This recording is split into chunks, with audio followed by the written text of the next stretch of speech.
समग्र उत्तर भारत में जारी रही प्रबल शीत लहरी। दिल्ली रे अवस्था बेहाल। दिल्ली में 15टी विमान चलाचल बातिल करा जायतिबा बेले 95 विमान विलंबित होईछि। प्राय 60टी ट्रेन यात्रा भी बाधाप्राप्त होईछि। फल हजार हजार यात्री असुविधार सम्मुखीन होइछन्ति। दिल्ली में दीर्घ 9 घंटा धरी जीरो विजिबिलिटी स्थिति रहुतिबारु लोके नाही नथिबा असुविधार सम्मुखीन होइथिले।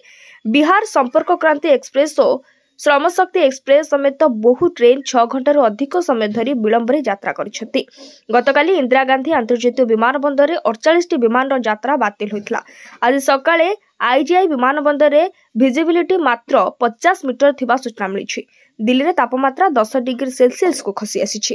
केवल दिल्ली नुहे उत्तर भारतर विभिन्न स्थान में घन कुहुड़ी स्थिति लगी रही। सेपटे जम्मू और काश्मीर में प्रबल तुषारपात होइछि। अधिकांश स्थान में तुषारपात होइछि। पर्यटक माने बरफ पहाड़ रे खुशी मनाउछन्ति। Bureau report, public media.